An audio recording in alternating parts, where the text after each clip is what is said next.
Next up to the mic, please welcome another lady of rage, another one who was supporting Kate Tempest the other day. Nao, please welcome Nao.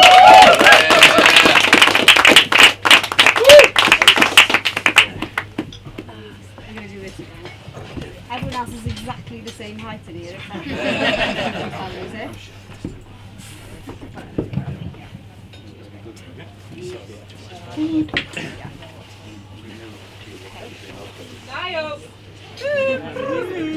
Okay, I got a million things. This is me, this is my life. Has either got 100 bags or 100 books or 100 Erica Badoo bag lady is me. Right, okay.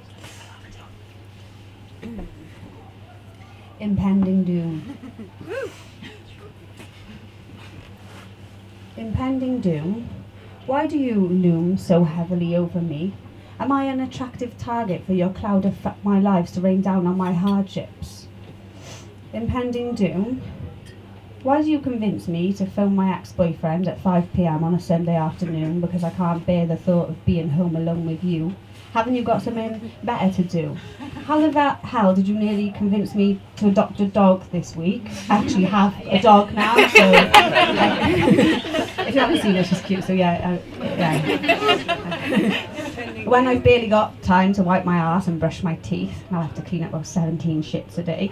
Anyway, and just for the record, I'm a cat person. Did you really not know after so long? It's slightly embarrassing for you to get that one wrong. Next time, just send me searching kittens on Gumtree, but seriously, don't get me to take up a new hobby. I'm already a bell-ringing, beekeeping, massaging poet with fuck all to show for it. Okay, so you've successfully got me to move my living room round 6 times this summer. I actually quite like that part, but please no more, people are starting to wonder. Impending doom, is it really amusing to make me cut in a wonky fringe in the hope of losing you? Oh no, you're still there, now I've just got shit hair. Friends and family are taking an extra stare, and they can't even lie and say they like it, because I swear to God I look like Rod Stewart. Fast forward a week and I can click it back, thank fuck my hair goes fast.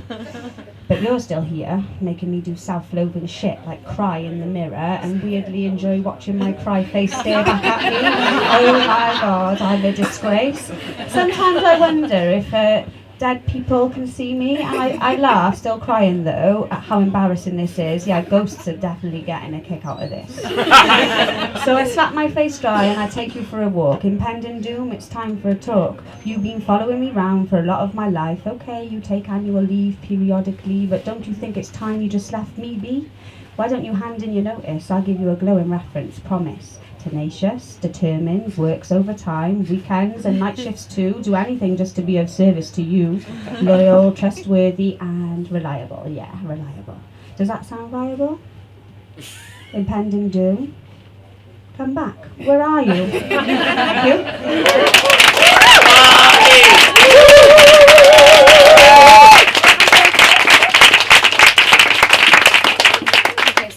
I haven't done this one before because I'm a little bit nervous because it's a touchy subject like in society. It's about being a white person. So yeah, sure, you told me to do it. I want to talk about where I'm from, the white space. Delicate and pretty like lace. Investigate further and you find nothing but disgrace, abuse and colonization of every single race. No appreciation of the intricate detail on an individual's face. Just haste as they race to the top. Beauty and culture was forgot. Blood was spread, tears were shed, no giving of thy daily bread. It is not my privilege that becomes me, as a matter of fact it shames me, because I'm not so oblivious, obnoxious to act as if it doesn't exist, and believe me, many a times have I heard this. I shake my head, I roll my eyes, my anger, my rage can no longer be disguised, as I tries to prise and peel away the layers of the lies, desperately seeking, trying to find the forgotten history that wasn't written in between the lines. So I can connect with all life on an equal plane. It's then I ask, why is Jesus porcelain skinned in the artwork I see? And now I know that history was manufactured for me. How am I meant to connect with these tales of spirituality and connectedness when every part is so flavourless? I gotta say it, but the white place is bland. There's no seasoning, no spice, just obedient conformity, fear of nature, taking your slice of that fine apple pie from your cottage country garden. Cut down, trim back. Keep your space pruned, perfect, pretty like lace, but only on the surface. At least this privilege white space, mowed lawn, picket fence, clean windows, no dust, keep away bacteria they must, and for God's sake don't let it breed. Maintain control, only they want to plant the seed. Ego gods still fighting to control the land. Maybe they should take a lesson and learn to listen with a giving hand. So white place, fuck you, I'm done with your stinking rat race.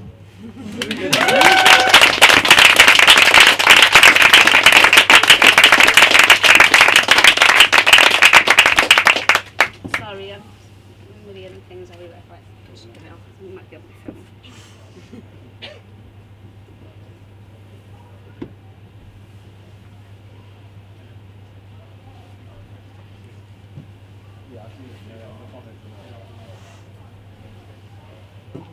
Don't forget our nature, don't forget our home. It is us that gave you the free space that you roam. For every fight you win, we've already felt inside. Every battle you lose, we've already lost with pride. For every war you start, we have burdened that pain. Every kiss you embrace once started in our name.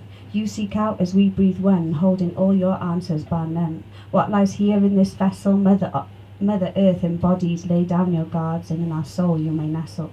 She's a home providing all that glory that you've earned was once burned from ashes when she was born from ashes when she was burnt. The dust gathered and made a heap so high, the wings of angels could no longer fly, because angels needed woman, and they prayed for God to give, a woman that was all, and in her name they would fall.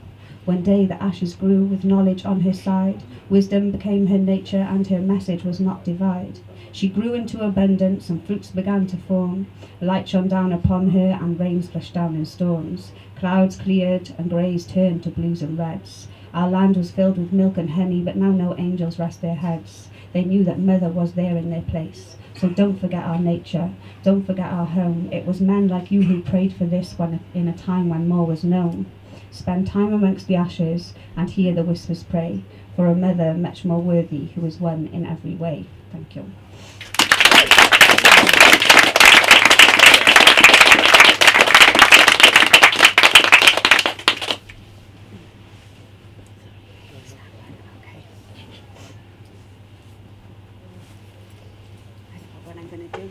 All of them. All of them.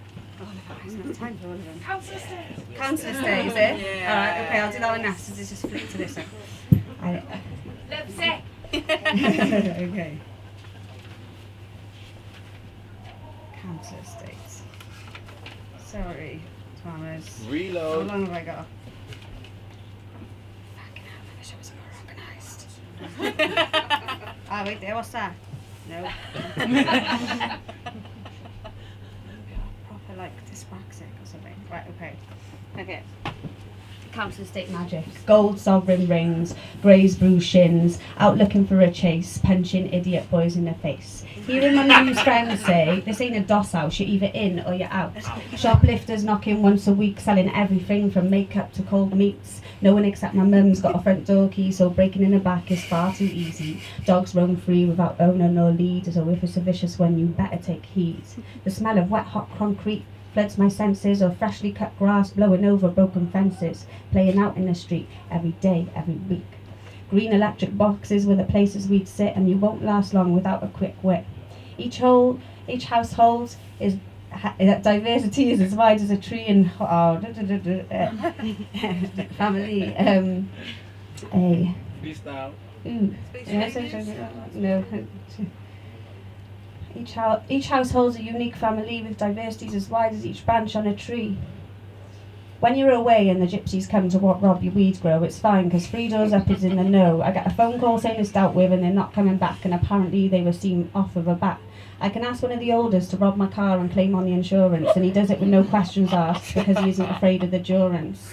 My mum's safe haven is her bountiful back garden full of the friendliest bees who smother the lavender in the cool summer breeze. It's a south-facing sun trap with green in every corner. She sits and stargazes from dusk until dawn, lighting fires in a burner made from an old water tank, and now the half-cut parents start burning shit that smells rank. My mum says, when I come in and I shut my front door, I'm safe and I could be anywhere else in the world. She assures me that our street name, Hedvan North, means place of peace in the north. In her cosy bedroom, 3 stories up, it feels it for sure. If you're lucky enough to know what I mean, you'll have your own version like mine, which make up childhood dreams. Yeah, one of my neighbours burgled my auntie's car when she visited, but growing up here, I'm far from dim-witted. I'm surrounded by the raw realness, which causes my mind and body to grow in harmony, and we all feel equal because we aren't segregated by money. I don't know the rest.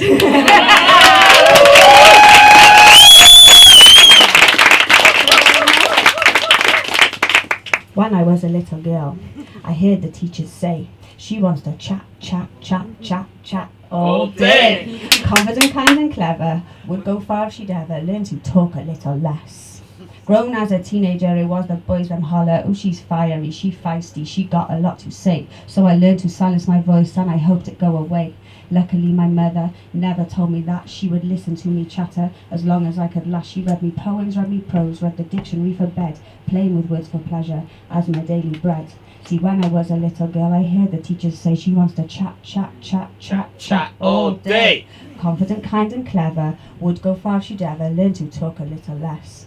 Only as a woman was when I realised I am ultimately fire and I cannot disguise. I need to vent my flame, be free from my own shame, for if I close my throat I will suffocate and choke. My burning flame within, which feeds me freedom to express, will never again be silenced, nor will I speak under duress. Just because I speak somewhat does not mean I am deaf.